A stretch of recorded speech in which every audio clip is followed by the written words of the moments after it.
Thank you. All right, welcome everybody to our January meeting of the Swampscott Zoning Board of Appeals.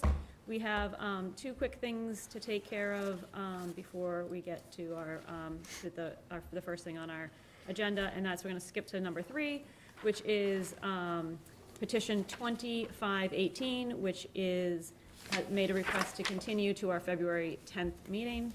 Can we just get a motion to continue? I'll make a motion to continue to February 10th. Can we get a second? Second. All in favor? Aye. Aye, all right, so they are continued. And then we also have petition 2519, which is for, has requested to withdraw their petition without prejudice. Can get a, I'll make a motion to allow petition 2519 to withdraw without prejudice. Second. all in favor? Aye. Aye, excellent. All right, so that's set. We're gonna do our meeting, we're gonna do our minutes at the next meeting because we just got this packet today, so we're gonna skip that. Okay. And approve them at the next meeting. All right, so we are here to move forward with the petition 2515, which is BBH Veterans Crossing, and we have had a busy month. There's been a lot going on, and if we just kind of, how we got here, last meeting, we had our first set of peer review from the town-hired engineers, and we had a quick sort of response to that. We had, at our last meeting, asked for more, and since then, there's been a lot of back and forth between the engineers with response and our peer review as well. So my question is, if we could have, if it's possible for our engineer team to kind of go through and see, just, you've read their most recent response, and we have, but we don't have a written kind of acknowledgement from you of that so far. And I was just wondering if we could go through and see if there's things that you see are still open and things that you see as closed. And I'm gonna try to get my document up so that I can follow along. Are you ready to do that? If you're not, that's, yeah, okay.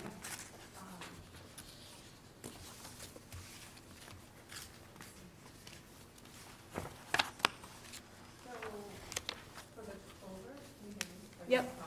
Oh, yeah, do you need a microphone? Do you have a microphone? A microphone. Okay. Yeah, I just didn't know if Do I we have needed. to push it? Push? No, if it's lit, it should be Yeah. good. Okay. Yeah. We reviewed the flow capacity calculation for the culvert and the culvert relocation. And our concern was with adding in bends to maintain the hydraulic capacity of the culvert. So the applicant has changed the layout to add in less severe bends, I would say, so less energy loss, and also increase the width of the culvert. It checks out. It's just, I don't know if it's, I don't know if there's a cost, if cost change, I'm sure there will be a cost increase, but if there's been a thing with that, it's, seems to, the final calculation, I didn't see anything that was missing that was taking into account, because the previous ones I would ask about, what this head loss or energy loss would be. So it seems, that it can work. It's going into Pine Street now. And as long as these dimensions on the culvert are available, and we don't really know without an engineering design what the impacts to the site would be, or, crossings with utilities, because typically you do a profile to see how the excavation would impact crossing utilities and such. I would think that there are going to be impacts, and that the slope may change, and there will have to be adjustments as the design proceeds, because this is like, say, 30% design. The other plans are closer to more like 90%, but the culvert design is like a preliminary design layout. So I would think that it's going to be adjusted as it moves on to final design, because it's you're gonna find out more information and changes are gonna have to be made with that. So there is a more recent plan. The one on the screen now is one iteration back. So I think that's the 113 plan, but there was a 115 that I think is what Heather's talking about. We haven't commented on the 115 drainage diagram, right? That's not the most recent up there with the red. There's No, one this after one that, is, yeah. right? It's Just so basically- we're all talking about the same thing. Yeah, when I looked at that one, I think there was a little misunderstanding of which angle I had identified as being greater than 45. So I just called, the engineer, Jacob, to just let him know, to clarify which one. So then he made an adjustment to add in other smaller angles. So now I think there's 4 or so. It's that, the north, it's by the corner of the VFW, the east corner, that in that, the way it's shown, that angle is not, that's greater than 45 degrees. So that was the one I was referring to in the comment. So that's since been corrected in the most recent schematic. Okay, I don't think we have that here. No, I don't think it was submitted. It was. That was back and forth with you, but it hasn't been submitted. Okay, that's fine, that happens. So that will be, if you could just send that over so that Krista can get that up, so that we can all look at it. And then as far as a profile, I think there was, one of my comments was requesting a profile, and it was said, oh, it's been submitted, but that's not, there's no profile there. A profile would be like, how do I describe it? You're showing the elevation, like like almost like a cross-section of the proposed pipe, and you show the grade. It's like following the contours of the proposed pipe, and then any intersecting pipes, you're going to have things that you cross. So that's, as the design advances, that's my understanding that would be done in the future. Okay. Is it okay if I chime in? Sure. Yeah, so Jacob Lemieux, Hancock Associates, I'm a civil engineer on the project. So the idea with the design, as it moves forward, once we've got the existing culvert excavated, we'll go in and inventory all the existing crossings and the field existing conditions of any pipes that are in the way of the culvert. And that's when the design would progress to the level of, up to construction level design would be with those existing impediments in the ground taken into account, with the actual field locations of them all documented. And then we would move forward based on that with the design. So right now, the design is based off of manhole inlets and interpolation between elevations from the top of the culvert where we excavated it and survey located it. And I think in order to create an accurate profile that's going to give you any more information than is shown on the site plan there, we need to have that exposed and get the locations on any of those utilities that are in the way before we can really address that or show it, basically. For the, okay, I'm talking about profile for the, the proposed route, but the, Right. yeah, not the. Well, that's what I mean, is when we've got the site excavated for the existing and the proposed, that's when we'll be able to locate that. So we're going to excavate down in the location of the new proposed culvert, as well as the location of the existing culvert, to expose both of those things.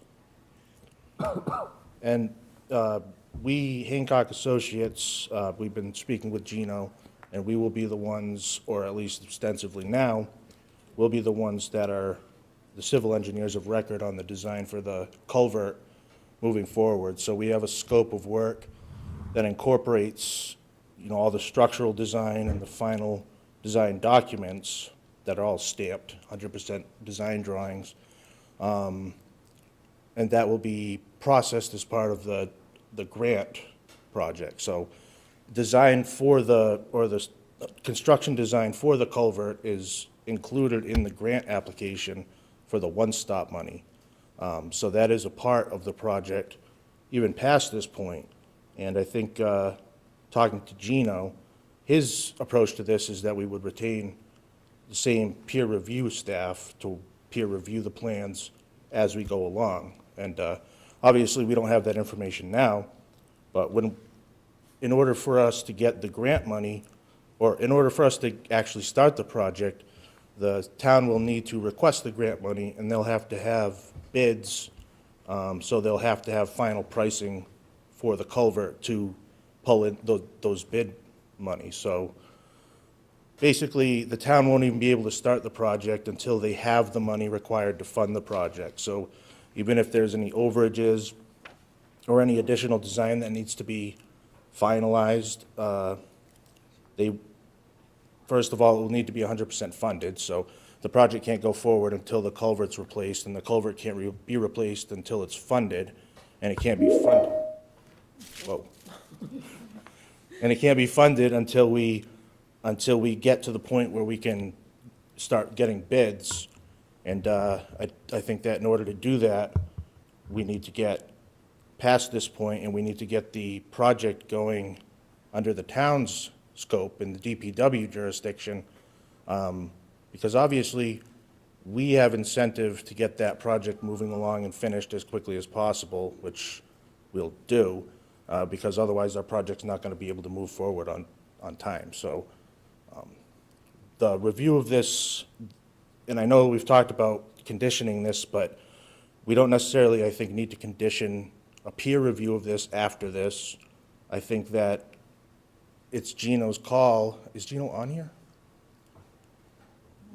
No. If I may add Yeah, go ahead. something, Madam Chair? I'm sorry. John Smolak, attorney for the applicant. What we're suggesting is that the design that's progressed so far is generally typical of what we see, and maybe it's more advanced than what we usually see at this stage for a 40B project. And this design is going to be advanced, but it is part of a separate town project that's going to be under the jurisdiction of the town to, as Jacob had indicated, to bid out, and before it's bid out, it has to be finally designed.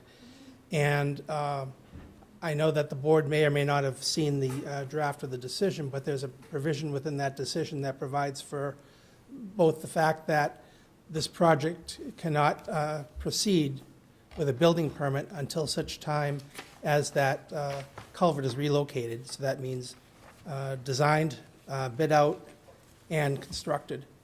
And so from that perspective, the town is protected, and also, as Jacob had indicated, there would be peer review of that design as well. That would be undertaken, and that's accounted for under the grant funding that Hancock had prepared on behalf of, and the applicant had prepared on behalf of the town. So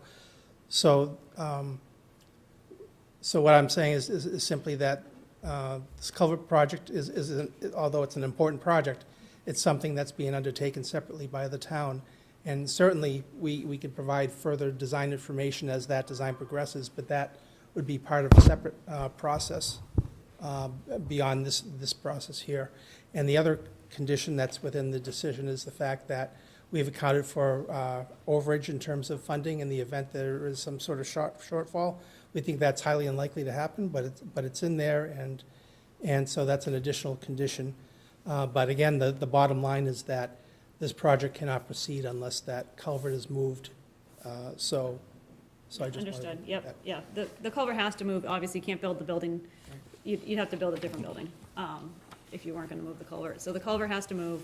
I think there's still a lot of gray area as to how the culvert's gonna move and where it's gonna be and what the final look of this culvert is going to be. But the reality is, it has to move outside the footprint of the building, has to have the 10-foot clearance.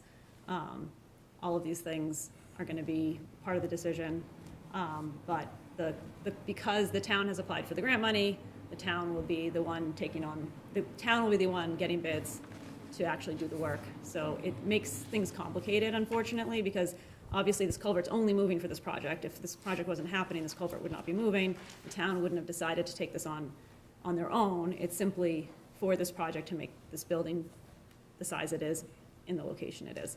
But it's added a layer of complication because of that. But that being said, like you said, you can't build a building without moving it. So, Right. and it will be, and I think I've talked to Paul a little bit, and I think we can talk more on how the wording of that condition is included so that it's clear and, And I will say just on the back end as well, as that design is advanced, and if there's any substantive change from what is sort of depicted on the plans, we'd have to come back to the board for determination of any change. So it's daylighted in terms of whatever is being proposed as the final design. all right. Is there anything else on the culvert that you would like to know that you still feel like you need information on, or are we sort of, okay? No, I think and you to go back to your original question about what's open after our last round of comments, I would say the bulk of our comments were on the culvert, and that's what we've been discussing mostly the last few times we met. And then I think the only big other open issue is the water main, Right. right? Yeah. I mean, sorry, one thing just to clarify, the profile would be developed as part of the engineering design documents that would be bid upon. It wouldn't be when it's getting constructed. Sure, yeah. Just to clarify that. Right, but- yeah, yes, thank you. So that would be part of the design process. bid That would not involve, this is information that could be discerned without excavation, is what you're saying. Right, it's part This of the design. It's part of the design. Yeah. It's not part of the construction. Yeah, I mean, you might need to get more field information, but, so it might require some more test bits, but you would be designing it. I'm sure the slope yeah. would, I don't know, but maybe they have enough information now, but it would be, just to clarify from before, that's the design. Marzi, I think we need to keep that open, I'm sorry. Yeah. Sorry. So, okay, so that's good clarification. That Yeah, some and of this, I mean, I think we definitely have a little bit of a disagreement as to how much could have been done now and how much should be done later. I think there might be a little bit of a disagreement there, but what we have is what we have at this point, and we're going to try to do our best with the information that's been provided to us to move forward and trust that because this culvert does have to move, it has to be engineered, it has to be bid on for the town to spend the money to move it, that we are, that there's a lot of more checks coming down the line. That the fact that we don't have all the information we wish we had at this point, we will be gathering it as we go. And I just also wanted, can you just talk a little bit about the flow, the sewer flow study, because that was another thing that came out last meeting that I just want to make sure that we talk publicly about as far as what everything was. Yeah. Sure.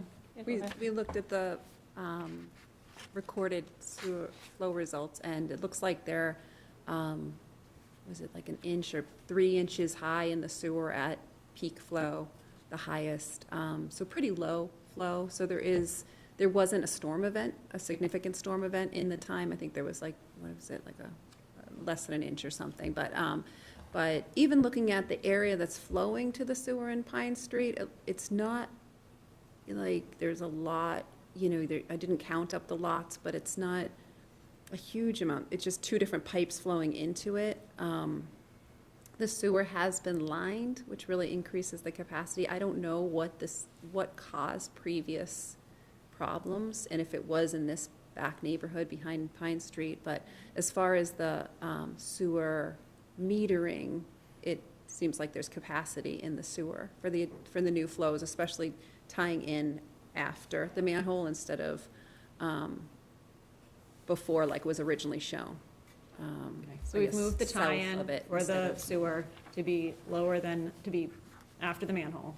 Yeah, because originally it was shown tying into like a really flat sewer that flows back to Erie Street, but that was corrected on the second, in response to a comment. So as far as the sewer metering goes, it shows that there's capacity at that And location. we're continuing to monitor that flow, hoping that we get some sort of rain event. Yeah, we've I got mean- the, both the flow monitors still in and the rain gauge still in at the DPW, so as soon as we get a sufficient rain event, we'll share the results of that. Okay, thank you. All right, and then the other was the water main, right? Yeah. Originally, the plan showed a 12-inch, which was just an error on the plan. So it's actually a 6-inch water main in Pine Street at this location. And I don't feel comfortable, you know, it's an old 6-inch. Typically, new mains are all minimum 8-inch. I don't feel comfortable saying that that's okay, even though the fire flow availability is there. So that's just my comment.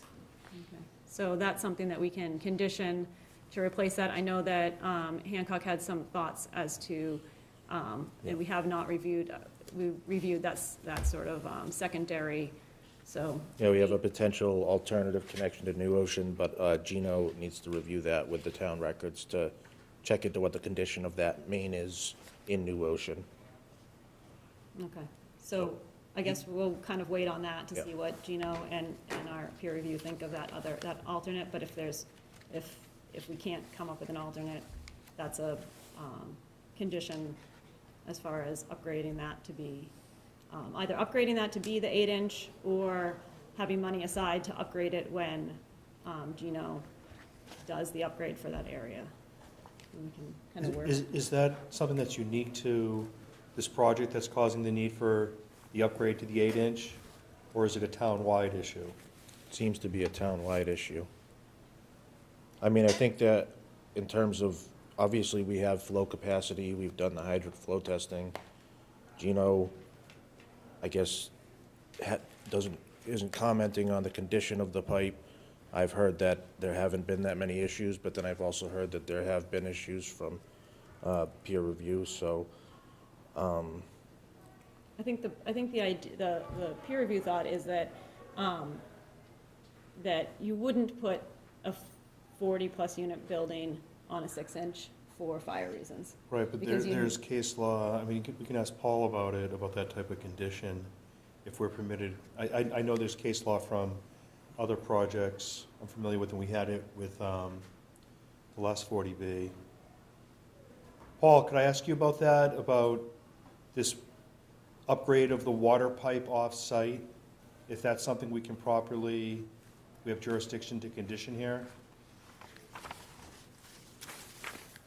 Yeah, can you Oh. give me a little bit of a better background as to what the type of condition would be? Like, what would be the nature of the condition? Well, the request would be that the main in Pine Street, the 6-inch main, be replaced with an 8-inch to increase the flow capacity to the new building. Well, the contention seems to be that it's a 6-inch pipe, but I personally, I don't really see how that's an issue if we know we have flow. I mean, obviously, it'd be great if the town had upgraded water pipes everywhere in the town to 8-inch, but this is what's existing here. Unless there's some sort of condition of this pipe that's outstanding other than what Gino has said, I don't see why there's a reason we can't tie a 6-inch pipe into another 6-inch pipe if we know we have the flow capacity.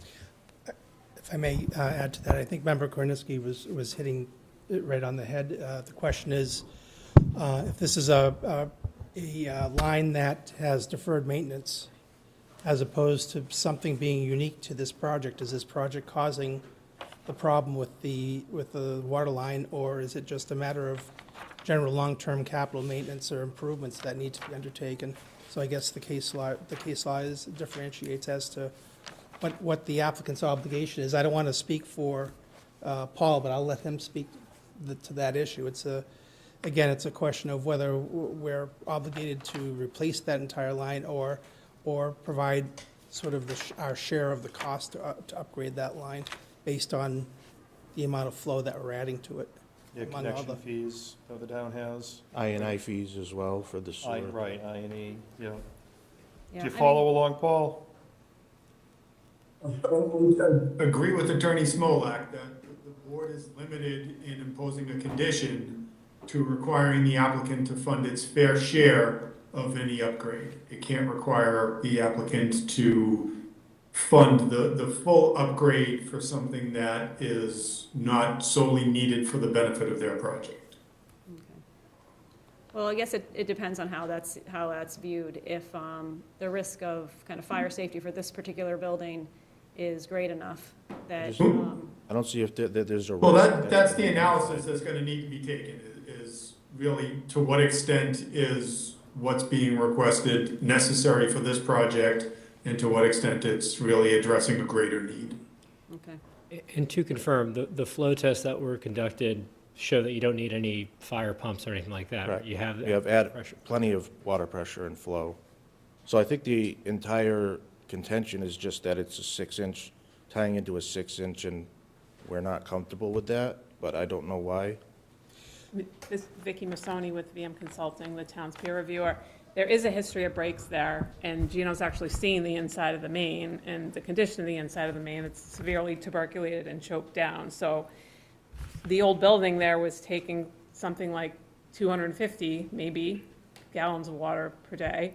This new building is taking something like 4,500 gallons per day. So a prolonged, extended use on a main like that could be what it's gonna take to compromise it, and then Gino owns it.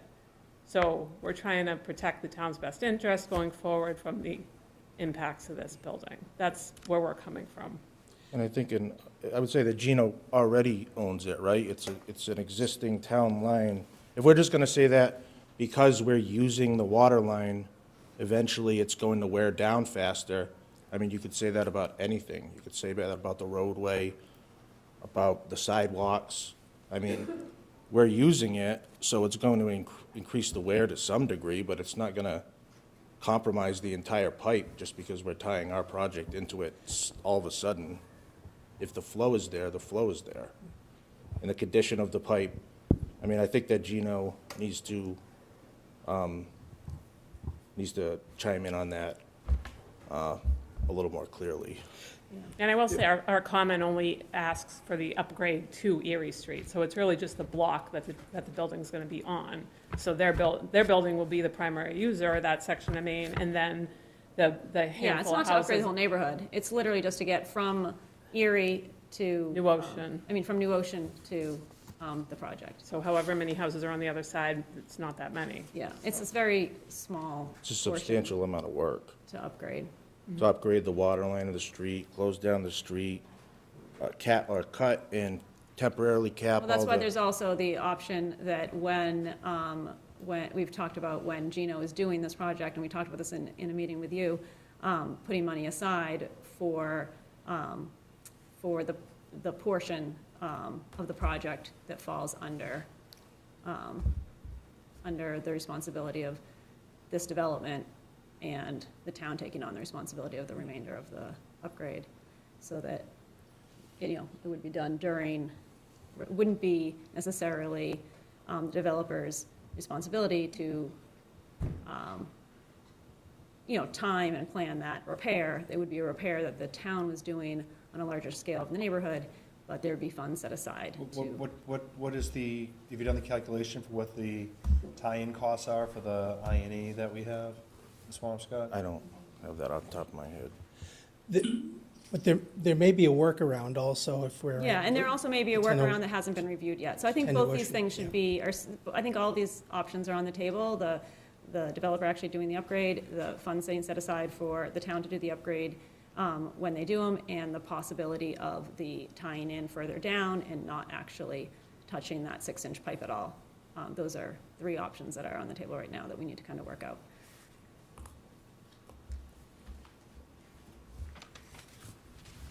All right, is there anything else from you?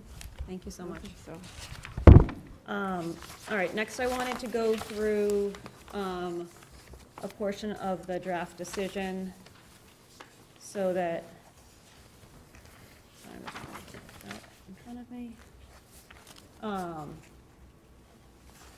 So Paul, if you don't mind going through it with us, you know what, we don't have the waivers right now. If you could go through the waivers and Krista, if you can put those up for us.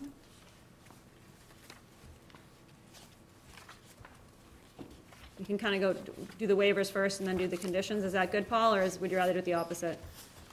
Either way is fine with me. All right. Want to go through them just one by one? Well, I guess anything that, there were a couple that I had some questions on, that I had asked you earlier that we might want to just discuss in front of everybody so that everybody's clear. And then,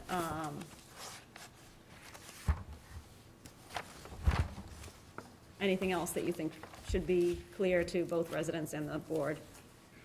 Not to interrupt, but just so the board is aware, I do have copies of the stuff that we had submitted, so if anybody wants a copy, I can give that to them. Okay, thank you so much. Of the, Just the plans and the reports and everything that was Okay. submitted with this last submittal. okay, great, thank you. So, yeah, we don't. So, sorry, just let me know when you're ready for me. Sorry, yeah,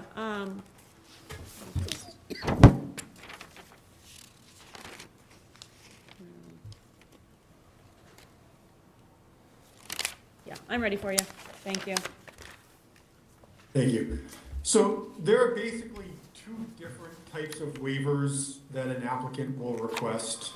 The first is what I call procedural waivers, and those are waivers that request relief from other permitting requirements in the town. And those are technically not waivers that need to be granted or requested, because a comprehensive permit is a master permit that subsumes all other local permitting processes in the town. So for instance, looking at this particular waiver list, if you want to just scroll down to the first group of waiver requests. Right here, sections 2 and 3 of excavation of a public street or way, trench safety, and this says what's required is written permission from the Director of Public Works. And again, a comprehensive permit is all local permits necessary, so that written permission is not necessary. So generally what my recommendation to a board in that circumstance is to deny the waiver request as unnecessary, because it's a comprehensive permit that subsumes all other local permitting processes. Then we could also add in the fact that any of the safety requirements of whatever particular entity would generally oversee this must be met, and you can have administrative sign-off by those groups as part of your post-permit process. Okay, and, So while you wouldn't necessarily, I'm sorry, go ahead. sorry, just one quick question. Would that be, would that sign-off process or that, that sort of, just reminder, I mean, it's the reminder that yes, all the safety things have to be followed. Would that be under the waiver list, or would that be then put back into the conditions list or into the original special permit?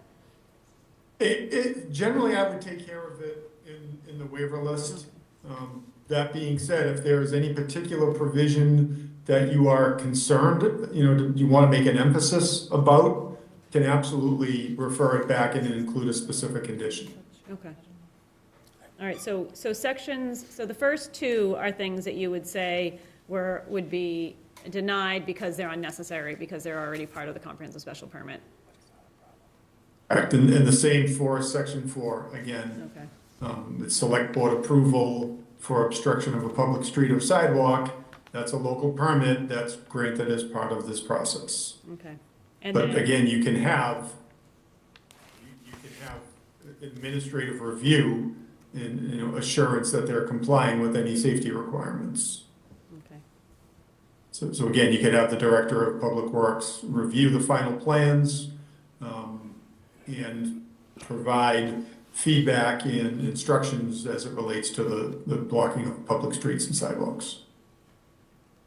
Okay. That makes sense. And if you want to scroll down, same thing on uses of land, soil removal, that's a permit, that would be part of the comprehensive permit. So we did talk about the historic district waiver request earlier today, and the question is whether that is necessary. I don't know if we've gotten a response yet in terms of whether this constitutes a historic building and whether the demolition delay would be applicable. Madam Chair, if I may Yep. respond to that. The only information that we have is from the assessor's card, and that assessor's card suggests the building was constructed in 93. So it wouldn't be, one criterion is that the building must be at least 75 years old. So it probably isn't required. We just want to double check to see if that information from the assessor's office is Is accurate. correct, yeah. All right, thanks. So it most likely does not need to be there, although that is something that if it was residual and hung on, it doesn't really affect anything. All right, and again, that would be a procedural waiver, would actually issue the demolition delay determination as part of its decision. Okay.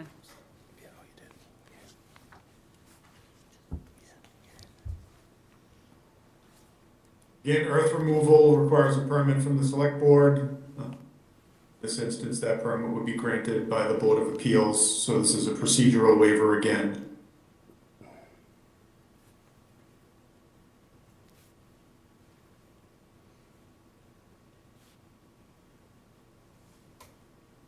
Stormwater management, I don't see a specific substantive stormwater provision that they're looking for relief from. This looks like it's, again, a procedural waiver from the requirement to obtain separate approval. Attorney Smolak, I don't know if you agree with that or not. Well, what I would suggest is that we take a closer look at that.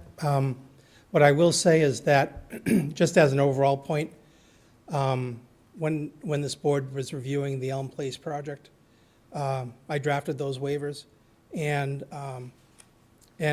what's being suggested is modified. And it's a matter of, I guess, matter of style as to how you approach it.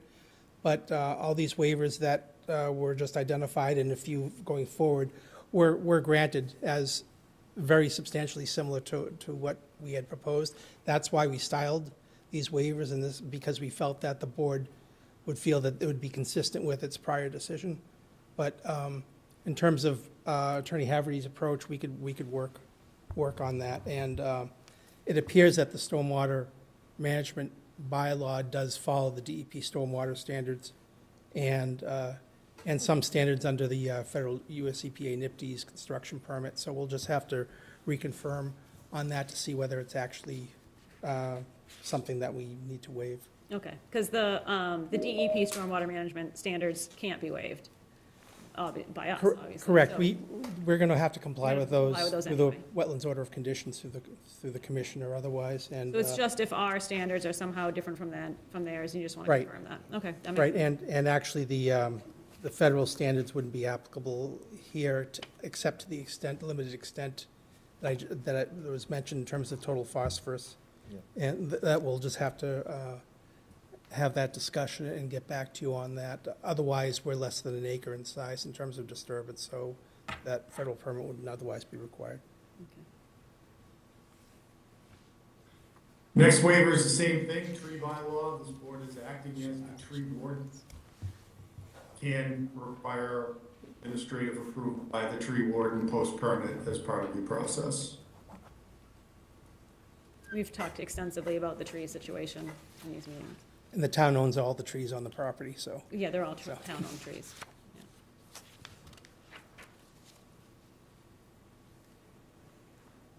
So the next waiver looks like it is a substantive waiver. So this is the type of waiver that is actually requesting specific relief from specific provisions of your bylaws. So in this instance, it's a use waiver that would absolutely be necessary in order for the project to proceed. So this is the type of waiver that would generally be granted if the board is granting an approval with conditions. Same for the next one as well on the use requirements.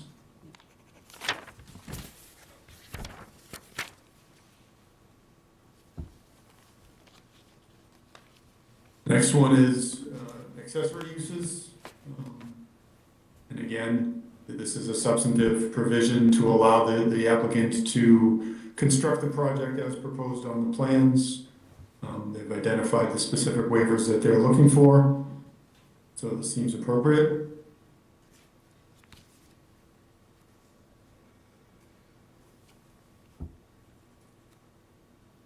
Table of dimensional requirements, so they've provided what the requirements are and then a list of whether waivers are necessary or not. So no waiver of minimum lot area, no waiver of minimum frontage, waiver of maximum building height, no waiver of minimum open space, no minimum of front yard setback, there is no side yard setback requirement, and waiver from 20 feet to 17.7 feet for the rear yard, and a waiver of maximum building coverage from 30% to 37%. And again, all these waivers would be necessary for them to be able to move forward as proposed. Yeah.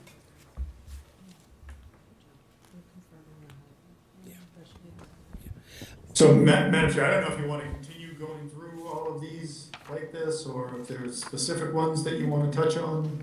Well, there's a couple specific ones. The one, I mean, I do think it's helpful to sort of have everybody know what's being waived and have the public know what's being waived as well. The lighting requirement we talked about, and that was something that we believe is unnecessary in the sense that they're not actually in violation of our lighting bylaw, but if there was maybe some debate that there might be a couple lights that are going onto the public way but not onto any houses. I just want that to be very specifically laid out in our final decision, what relief is being asked for and what relief is not needed. Madam Chair. All right, so so that particular waiver request can be pared back significantly. Yeah. Yeah, I just wanted to mention just something quickly in terms of building height. The zoning bylaw measures building height by whether it's a flat roof or whether it's a sort of a peaked roof. Mm-hmm. And so what we want to do is get confirmation with the building commissioner as to how building height would be measured in this particular circumstance. So we'll get back Okay. Just after so we it's have that accurate. discussion. Yeah. So we wanted to clarify that, Yeah. so you're not surprised. Thank you. Yeah, that's a good idea, because I have seen that come up in previous projects where there was a specific waiver requested, and then there was a different interpretation of how the height was measured, and they had to come back, so. So can we bracket the height Yeah. for now? This is Yes, great. Okay. All right. thank you. We have the waivers for parking. Those are all things those are substantive. The lighting, like you said, you'll make that so that it's only mentioning the specific relief that's needed.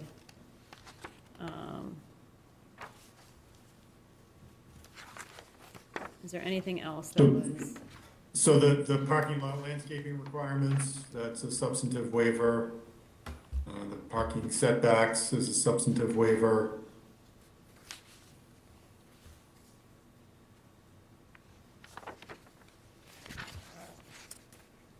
And then we also had some questions about the floodplain and wetland protection overlay district, because the project was raised out of the floodplain, so we just want to make sure that there's no relief needed for that.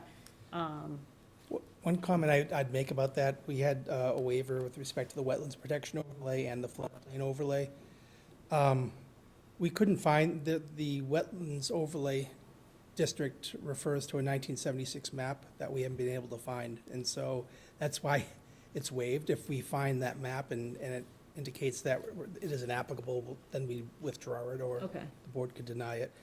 And correct in terms of the floodplain overlay, we'll look at those performance standards to see if there's anything in there that. Yeah, and we that are can't before comply the with.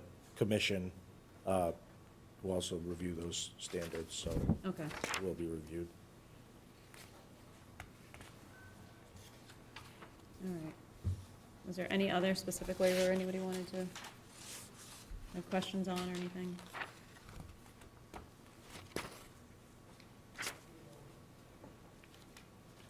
And then as far as the rest of this draft decision, there's a lot of conditions, and I have not, because we just got this today, I haven't been able to go through it all and see all the conditions. The one I did want to go through, because when we had our very first meeting, we had some feedback, and one of the questions was about, here we go,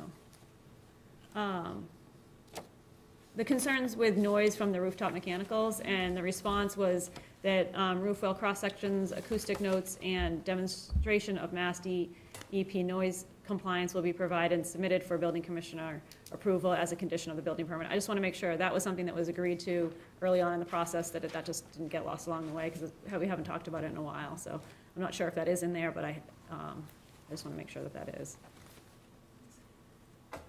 I know the pest plan is in there, I saw that.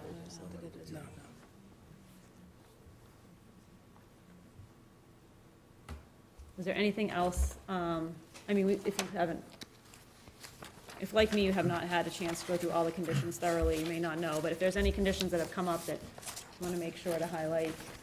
I haven't been able to go through it yet. Yeah, okay. Madam Chair, I would mention just a couple of quick things. There are some placeholders for fire department comments and also VM consulting comments. And we did get correspondence, and actually, I think Marcy did receive correspondence from the fire department indicating that they're satisfied with the swept path analysis and so on. So we probably don't need that condition in there. And to the extent that there is anything else for VM, based on what we find in terms of particularly the water line, then we'll certainly work with the board and also with Attorney Haverty to craft something. Okay.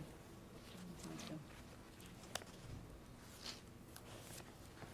So I think our work is to make sure all the conditions are accurate. Like I said, the board needs to read through them, and we have scheduled 2 more meetings instead of 1 to try to make sure that we have the time to make any changes before we vote. Yeah, I just think it was, just in my brief review of the decision and comments, and conditions and Paul's comments in the decision, excellent, well done by both. So I think it's moving in the right direction on that part.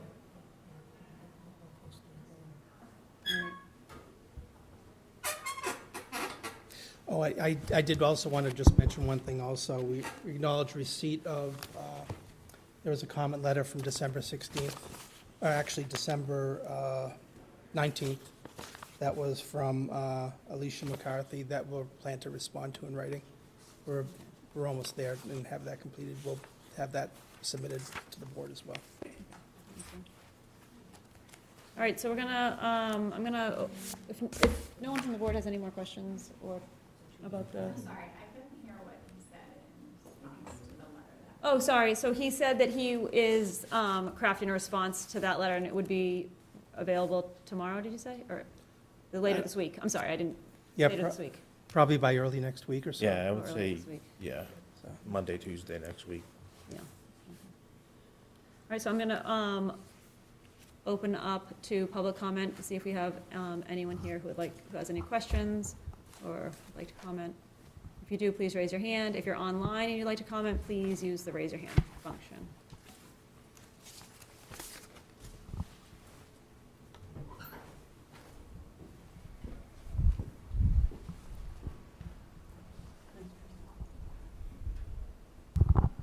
Can you just clarify the comments about the water line? Because what I picked up was there was a flow test, and the flow test says that the flow is sufficient going from 6 to 6. And I also heard that one of the issues is the fact that we've had so much deferred maintenance on the water lines over there that it is a town issue and not an issue on the actual new building. And the other clarification I'm asking for is this within the zoning board's purvey to put a restriction if this is a deferred maintenance, if this is a town issue. Just like to get a little bit more clarification on Yeah, I think this. that there is a little bit of debate as to what percentage is town, what percentage is going to be exacerbated by a new building. So there's definitely, I think, a little bit of disagreement between our town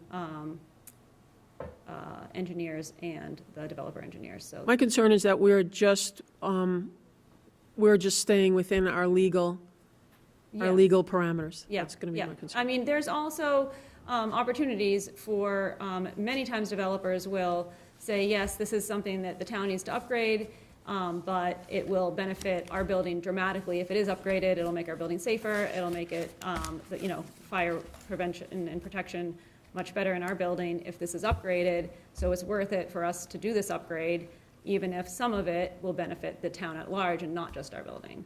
So developers have the option to do that as well. It's not just, it's an agreement. It's not necessarily, yes, we can't force and impose something, but an agreement can be made that benefits the project and the town.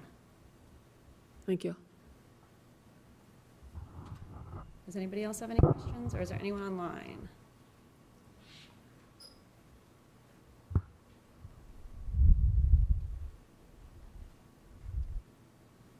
All right,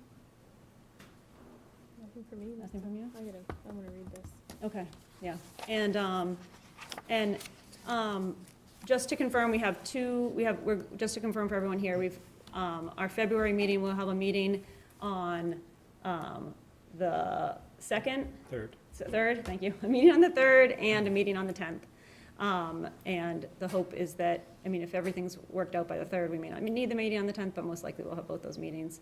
Actually, no, because you can't be here on the 3rd, so we're definitely gonna be here on the 10th. Okay, so we'll definitely have both those meetings. There is a chance that 3rd meeting will change if all the voting members can agree and the petitioner can agree on another date. So just check in with the town website to make sure, because we'd like to have Mark there if we can. But the 10th is confirmed. The 10th is confirmed, the 10th, everyone can definitely be there on the 10th. So that would mean that the second or subsequent hearing date would probably be sometime after the 10th as opposed to? No, if we change it from the 3rd to the 4th or something like that to accommodate, but because If it Susan. were on the 2nd, you could do it by Teams. Okay, Or if it were on the 4th, I might be able to as well, just the 3rd's a travel day. okay. So we'll do some emailing to figure that out, because Susan's not here and she definitely can do the 3rd. So if we move it, it'd be nice to have everybody. So that's that. Any more questions? Just, Madam Chair, yeah, no, Oh. I think Attorney Haverty will mention. Okay, yes. you do have to continue to a date certain. So if you continue to the 3rd, that's the date of your next meeting. Oh, You okay, can't meet thank you. sooner. Thank you. And if you don't have all of your members present, you certainly can simply show up and continue to the Okay. 10th at that time, or to the 5th or the 6th or whatever. Okay, thank you. That's, But you can't meet sooner than the 3rd if you're continuing it to the 3rd. okay, thank you. That's helpful. So we will continue it to the 3rd, Yep. and then we will, if by chance we have to continue it beyond that, we'll just proceed, we can do that procedurally, and Yes. continue it to a later date. But for now, it's the 3rd, Okay, and no sooner. and so if Attorney Karnitsky isn't here, then the question is, do we have the number of? Yes, we do. members for the We do, third? because we have, he can watch one video. He can, Will we have a anybody, quorum for the hearing? we will, because everyone else will be here. Susan will be here. Susan will be so- here. Yeah, right. everyone but you will be here, yeah. Yeah. So then we would have the 3rd and possibly the 10th. Possibly the 10th. Okay. yeah. All right. So if you reached, I'm just thinking, are you able to, if you decided to vote? We can. So if you're not here and we reach a decision on the 3rd, we'd still have to continue to the 10th for the final vote. Whereas if we are able to find a meeting between the 3rd and the 10th that works for Well, both but you I'm just and wondering if you Susan. had 4 votes, if I wasn't here. Yeah, technically you could. Technically, you could if you decided to. Yeah. But I think it would be preferable to have everybody. All right, so can we get a motion to continue? I'll make a motion to continue to February 3rd. Second. All in favor? Aye. Aye. All right, I'm gonna have a motion to adjourn. Motion to adjourn. Second? All in favor? Aye. Aye, thank you. Thank you very much. Thank you. Thank you. And, Thank you.